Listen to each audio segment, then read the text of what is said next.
Welcome to our channel. Watch the video until the end. Leave a like and subscribe to the channel to support us. 22 billion kilometers in over 40 years. This is the distance that Voyager 1 has traveled since its launch in the late 70s. The question is, how far can Voyager 1 travel? Will this probe one day reach a distant star system as the first ambassador of humanity? And if so, could we receive a response from there? The Voyager probes are considered milestones of space exploration and have provided us with unprecedented images and data of the outer planets. It was supposed to be the end, but their mission has continued to this day. Can Voyager 1 really fly forever? And what will it see on this long journey? Voyager 1 travels at a speed of about 62,140 km per hour and has long surpassed the boundaries of our solar system. In 2012, Voyager 1 was the first human-made object to leave the heliosphere and enter interstellar space. The identical Voyager 2 followed shortly thereafter.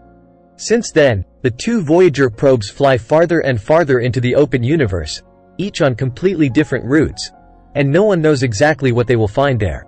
We cannot predict whether one day the two probes will be discovered by a species that, like us, explores space and is surprised to see alien technological devices. The main mission of the probes was to explore the outer planets of the solar system in the 1970s. A unique conjunction made it possible to send probes on an extraordinarily short journey to the farthest regions of the solar system. Even then, some brilliant minds at NASA thought it would be possible to send a probe beyond the orbits of Neptune and Pluto to the Kuiper Belt. This belt, over 4.5 billion kilometers wide, is home to rocks, asteroids, comets, and several dwarf planets as we know today. But in the 1970s, when the Voyager mission was launched, little was known about this distant region of space. The two probes took 12 years to reach the outer planets and another 10 years to cross the Kuiper Belt. No one knew if the probes would survive. The risk of collision with rocks or asteroids was very high, but the two icons of space exploration have overcome every problem and every task we have set for them for 45 years. The Kuiper Belt eventually merges with the end of the heliosphere, the area from which the influence of our Sun slowly diminishes. Here the probes were already about 18 billion kilometers away from the Sun. Scientists call this area the heliopause. This area is characterized by the separation of solar and interstellar winds and has interested researchers for its unique properties. When Voyager 1 reached it, 35 years had passed since its launch. No one would have ever thought that the Voyager probes would have come so far, and they continue to do so. On April 5, 2024, Voyager 1 was 24.39 billion kilometers from the Sun and Voyager 2 continues its journey at 20.37 billion kilometers. Where will they go now? And what surprises did researchers find when the most successful probes of all time left the solar system? It was really a shock when Voyager 1 was the first of the two probes to cross the final frontier of the solar system. The measurement data transmitted was very different from what was expected. The transition from the heliosphere to interstellar space turned out to be like a thick wall, while simulations had always shown a smooth transition, like in a lagoon.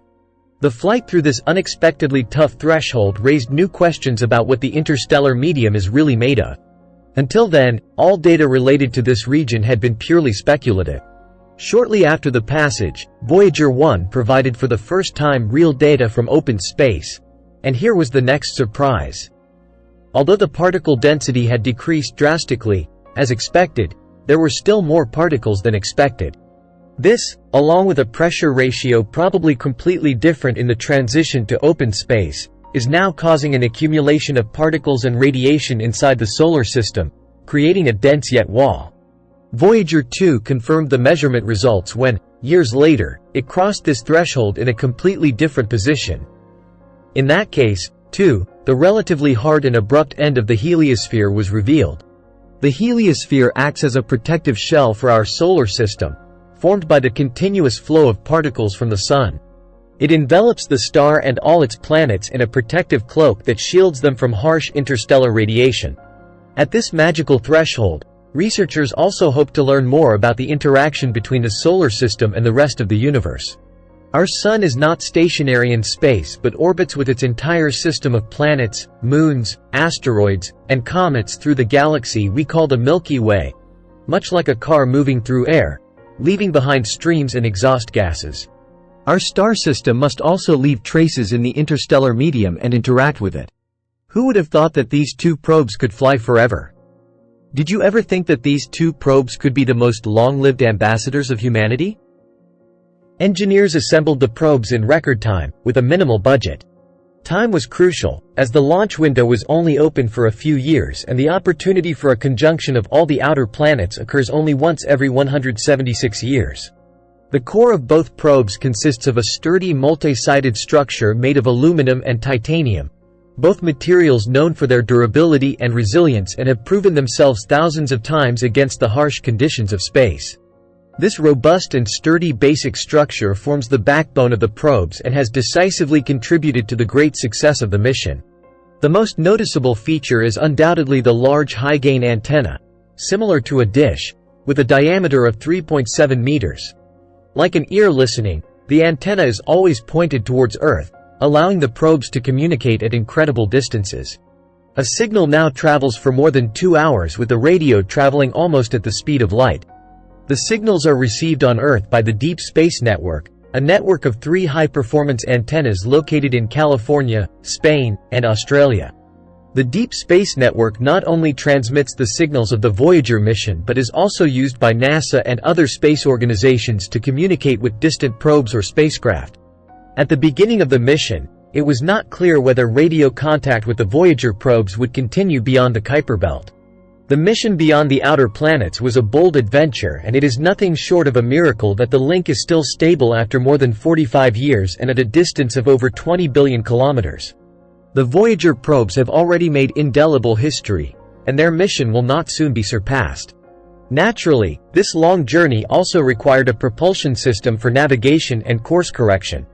In this case, it is not conventional thrusters, but small wheels and hydrazine engines that stabilize the probes and allow NASA to precisely control the orientation of the probes in space. The actual propulsion of the probes can still be traced back to the thrust received from the rockets at the time of launch in 1977. The probes then accelerated through various gravity assist maneuvers over the gravitational fields of the planets they passed. Voyager 1 received its last major boost from Saturn. The speed and direction of the probes have been repeatedly adjusted over the years with gravity assist maneuvers, so the probes do not need further propellants. They now move through open space in a state of so-called free flight, meaning they no longer need to be actively propelled to continue their journey. They glide through the vacuum of space, largely unaffected by the gravity of the Sun or other bodies, and this flight will continue indefinitely. But before we see where they might end up, let's take a look at the design, the finesse of the technical equipment, and the instruments.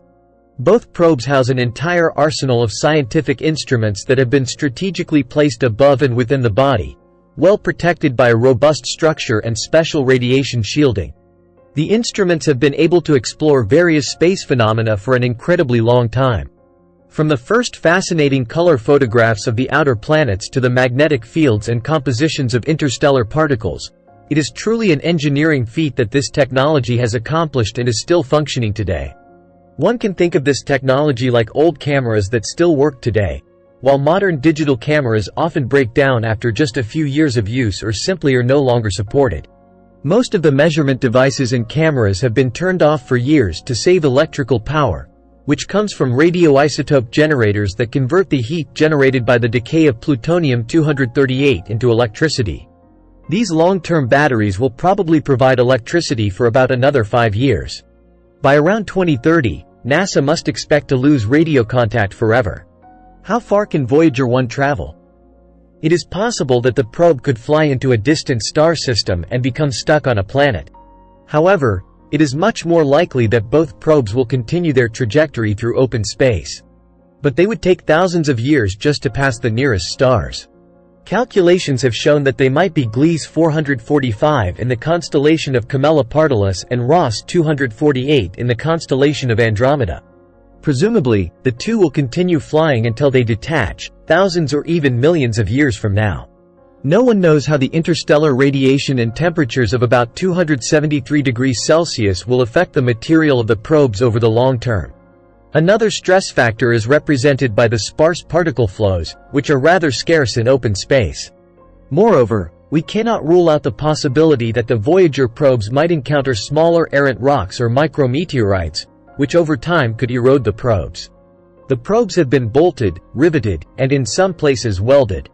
So far, they have incredibly well resisted all the stresses. Experts estimate that at least individual parts of the probes will still realistically be traveling through the universe as recognizable technological components millions of years from now. If one day we humans manage to master faster-than-light travel, we might encounter these probes somewhere in space again. Or, they could be picked up by a spacecraft from another species. Inside the probes, each of these creatures would find an easily playable golden record, so they would know who built the probes, how long they have flown, and where they came from. We might then receive a surprising message from the universe. Click on subscribe now and look forward to new exciting videos.